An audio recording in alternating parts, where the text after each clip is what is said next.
Então, o poema ele tem uma linguagem subjetiva. Outra coisa que ele tem, a linguagem dele é conotativa. O que é subjetiva, conotativa?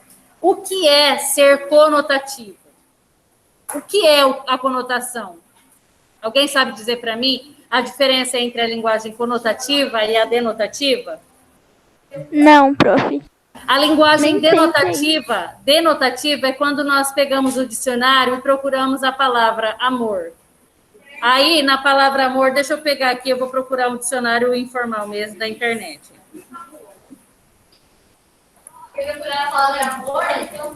Não, qualquer palavra. Eu falei amor aleatório. Tá? Então, o que significa amor? Substantivo feminino. Não, eu coloquei palavra. É amor.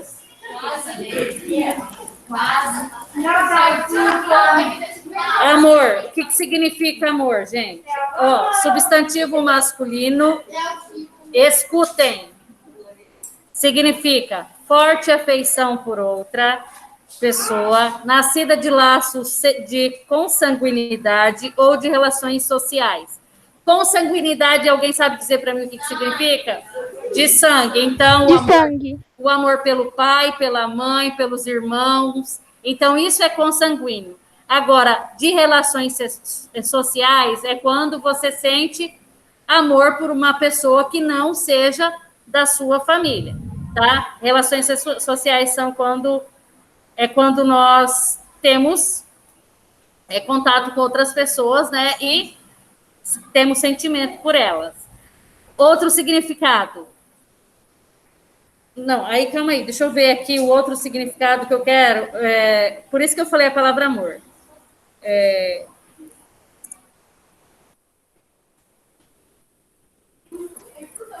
Eu quero o significado da palavra amor no sentido conotativo.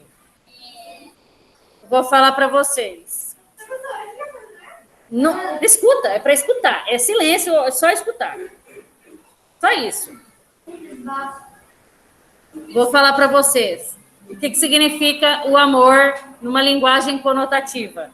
Amor é fogo que arde sem se ver, é ferida que dói e não se sente, é um contentamento descontente, é dor que desatina sem doer. É um não querer mais que bem querer, é andar solitário entre a gente, é nunca contentar-se de contente, é um cuidar que ganha em se perder. E querer estar preso por vontade é servir a quem vence o vencedor, é ter com quem nos mata a lealdade, mas como causar pode seu favor, nos corações humanos, amizade. Se tão contrário assim, é mesmo amor. Aqui houve a definição da palavra amor, mas num outro sentido, no sentido conotativo. O sentido conotativo é quando ele passa do sentido real, que é a denotação, para o sentido figurado, que é a conotação. É quando eu trago outro significado para aquela palavra que não seja o sentido usual, comum, tá? Então, o real é aquele que nós encontramos no dicionário. No dicionário, ele pode aparecer no sentido, vai estar lá a definição, denotativo e conotativo também, ou o sentido figurado, tá? O figurado é quando, por isso que eu falei da linguagem do poema, ser conotativo, porque o poema, ele trabalha com isso. Ele fala sobre diversas coisas com uma outra dimensão, que é uma dimensão que nós não costumamos usar, né? Nós usamos mais a maneira real do poema, do que o poema, né? No caso, a linguagem real.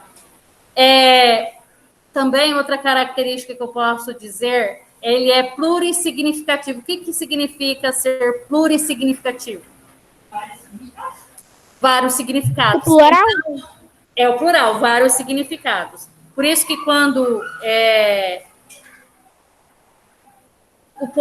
os poetas, eles podem falar sobre o amor de diversas formas. Eles podem trazer vários significados para a mesma palavra, tá? Isso é ser plurissignificativo, é trazer mais de uma significação para aquele assunto, para aquela palavra.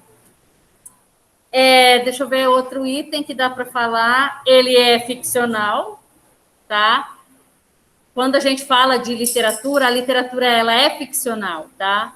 Ela é ficcional porque ela trata coisas... Foi o João Gabriel que perguntou para mim o que era a crônica, né? Foi você que perguntou, ou foi o Lorenzo? O que era a crônica? Lorenzo. Lorenzo perguntou, porque estava lá na definição, nas alternativas, né? A crônica é um texto narrativo. Ele é um texto, só que é um texto diferente de um conto. Conto, crônica, os dois textos são narrativos. Mas é que a crônica, ela pega assuntos da realidade e passa para a ficção. Então, eu posso pegar, por exemplo, uma notícia de jornal e transformar essa notícia, pegar aquela notícia que vocês leram para responder a prova e transformar essa notícia em um poema. Quer dizer, um poema não, em uma crônica. Eu posso fazer isso, tá? É trazer um assunto real e transformar em um texto ficcional, com questões sociais que nós temos no nosso dia a dia. Isso seria uma crônica. E a crônica, ela, inicialmente, ela era publicada em jornais. O que o jornal traz? Não é notícia? Não são notícias que acontecem no nosso dia a dia, na nossa realidade? Então, a crônica faz isso. Ela pega um assunto que está em pauta, que é do momento, e transforma em crônica. Tá? E, então, o poema ele tem essa característica também, olha só, jogo e linguagem, jogo e literatura estão sempre intimamente unidos. Quando nós falamos em poema, ele traz esse jogo de palavras. Ele utiliza palavras para poder compor o seu poema, né? E falar sobre determinado assunto. E combina palavras, inclusive, para dar sonoridade. Não só a sonoridade, tá? Ele também, há poemas que tem um período literário que se chama concretismo. Eles pegam eles criam poemas baseados em imagens. Tem um beba Coca-Cola, babe Coca-Cola, ele combina as palavras e fala só da Coca-Cola, tá? Tem um outro que fala de lixo. Ele só escreve a palavra lixo com palavras, lixo, lixo, lixo, luxo, e mistura todas essas palavras. Então, isso também é poesia, tá? É um outro tipo de poesia que é o concretismo. Faz parte de um período literário chamado concretismo. Poesia concreta. Quem fazia bastante esse tipo de... Faz ainda, sei lá. Esse tipo de poema concreto é o Arnaldo Jabor. Arnaldo Jabor, ele é músico e ele também é poeta. E ele faz poesia concreta. Nós estamos muito acostumados na literatura, quando a gente fala em poema, esse poema, o poema, ele tem rima. Nem sempre ele terá rima. O poema é só feito em versos, mas esse poema, ele pode contar uma história em versos. Ele não deixa de ser poema, tá? Então, há várias formas. O poeta, ele tem uma liberdade muito grande de escrever nos seus versos. Ele pode usar, inclusive, erros de grafia, erros ortográficos, né? Nós costumamos falar ortográfico, na verdade, são erros gráficos. Por exemplo, tem acho que é do Manuel Bandeira, que eles falam assim, para dizer milho, dizem mio. Ele usa a variação geográfica. Mió, pió, tem alguma coisa assim, eu não lembro de cabeça o poema. Eles utilizam erro, porque existe um termo, inclusive na música. Na música e no poema é permitido. Se chama licença poética. A licença poética, ela privilegia o quê? Que o poeta, ele pode escrever sobre qualquer coisa da forma que ele quiser, ele tem essa liberdade. Se ele quiser, se o propósito dele for escrever com erro, ele escreve, não tem problema. Manuel de Barros, ele tem um livro que se chama A Poesia sobre Nada. E é um livro falando sobre nada, imagina. Então, e ele tinha essa liberdade, Manuel de Barros, de falar, de criar palavras, de inventar palavras. O nome do termo que se utiliza para falar de inventar palavras se chama neologismo. Neologismo é quando eu invento palavras. Manuel de Barros tinha essa característica dele. Ele falava, e nos poemas dele, ele criava palavras, tá? Então, tudo isso porque existe a liberdade poética, a licença poética, tá? No modernismo, por exemplo, os poetas modernistas, eles queriam romper com o modelo clássico. O que era o modelo clássico? É aquele poema todo bonitinho lá, por exemplo, os sonetos. Os sonetos, eles têm estruturas fixas. Eles têm 2 estrofes com 4 versos e 2 estrofes com 3 versos. E todos os versos têm 10 sílabas. E tem as rimas combinadas, uma combina com a outra, e assim vai. Isso é característico de um poema totalmente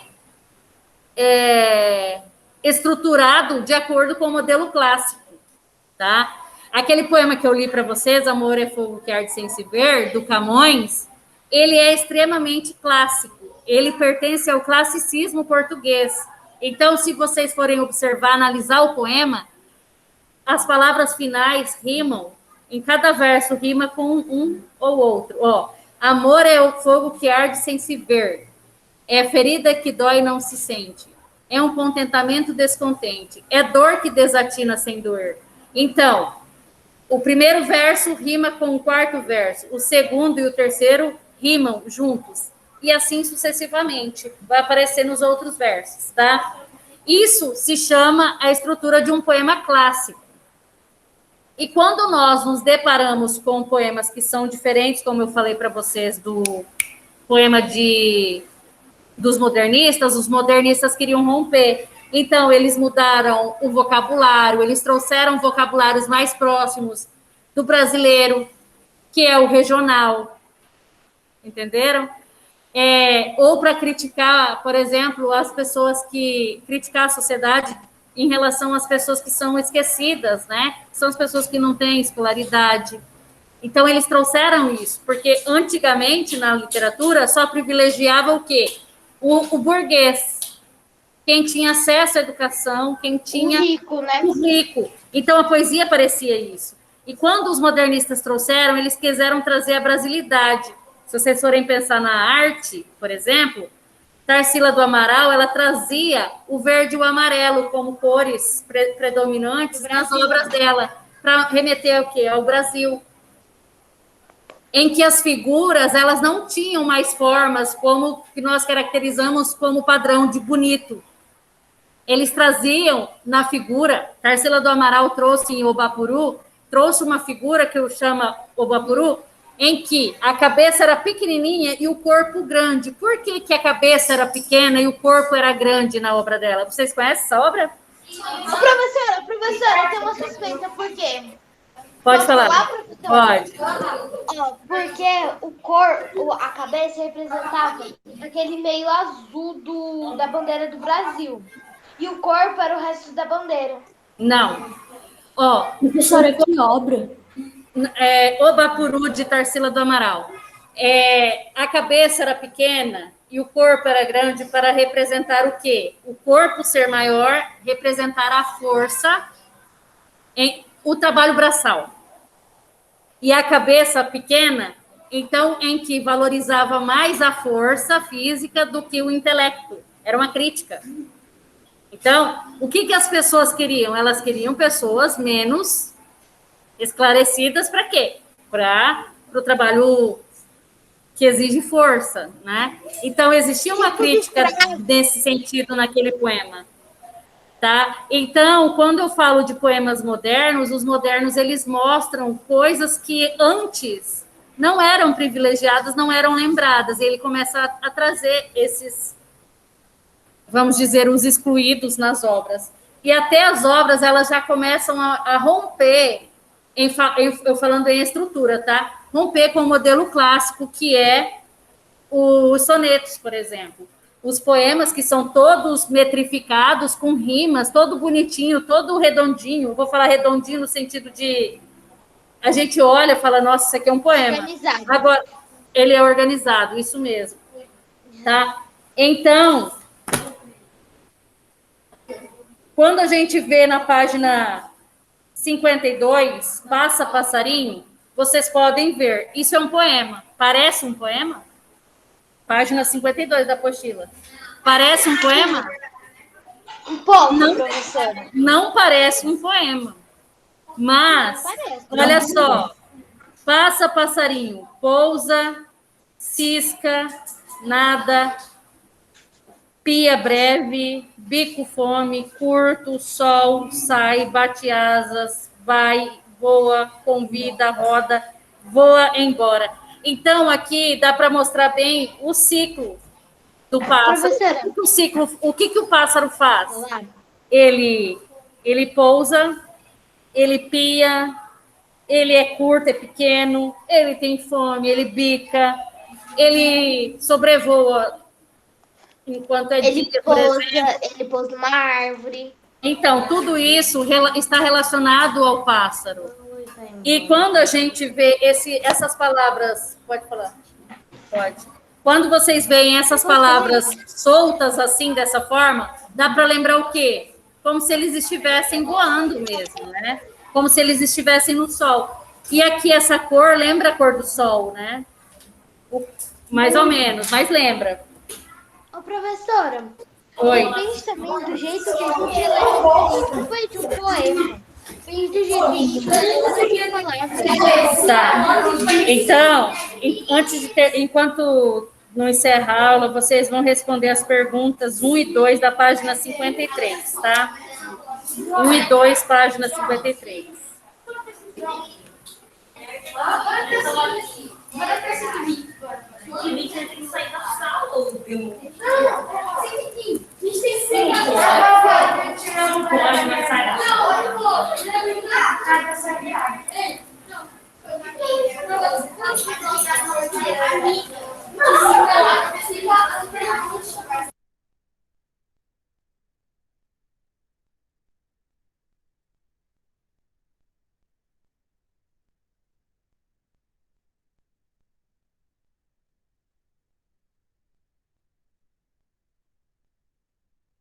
Professora, desculpa que eu tive que vir aqui no meu tio, que minha mãe teve que vir aqui, e é pra fazer alguma coisa? É para fazer as questões 1 e 2 da página 33. Não, 53. Ok, obrigada. De nada.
Prof, o que é mancha gráfica mesmo?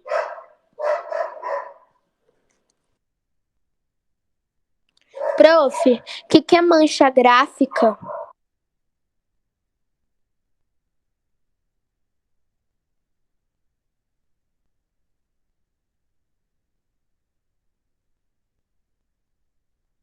Professora, o que é mancha gráfica?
Prof.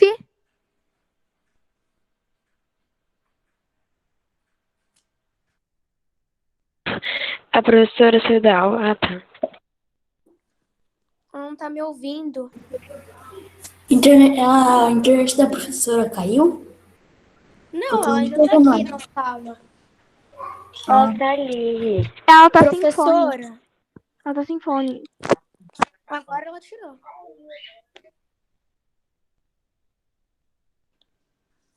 Oi, pode falar. Prof, eu tô com dúvida na 2. O que é mancha gráfica mesmo? Mancha gráfica, deixa eu olhar aqui, calma aí.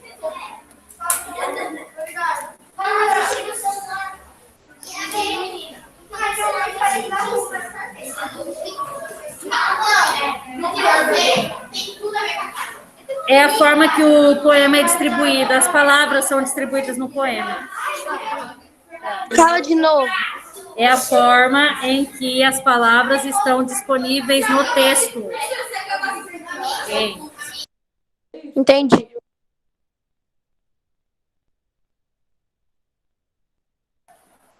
Vocês entenderam? A mancha gráfica é quando coloca a palavra disponível no texto. A forma que ela foi disponibilizada. Vocês podem ver que o papel, o fundo é laranja. Ele não é um laranja uniforme, todo igual. Você pode ver que ele é meio... Ele tem tons mais claros aqui. E as palavras estão desorganizadas, vamos dizer assim, no texto. Só que todas elas têm relação com o bicho passarinho, tá?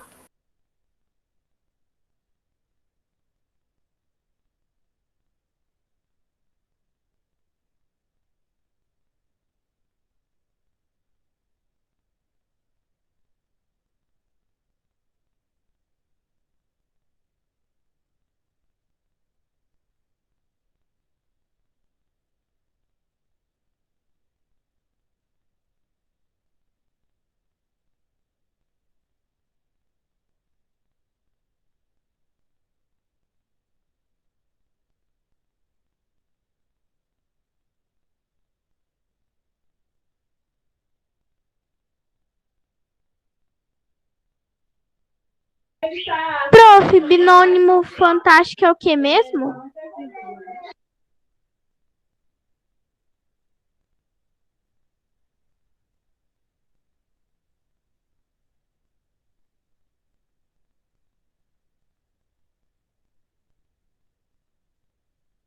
Escrito na definição aqui, binônimo. É a associação...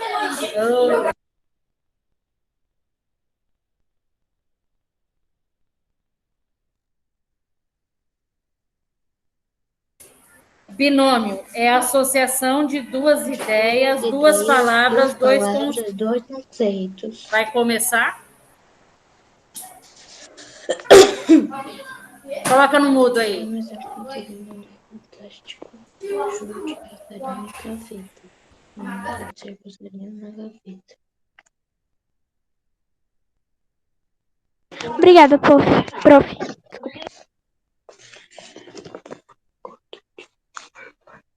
Meu Deus, não acho que tá ligado.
Professora, é para te mandar a foto?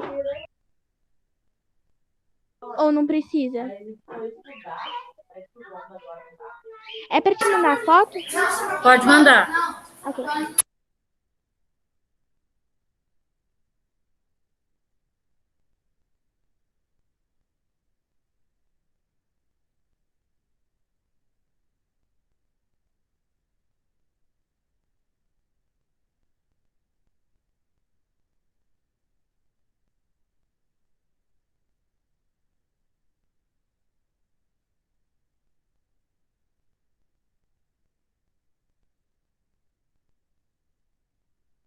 Prof, e agora? Quem terminou faz o quê?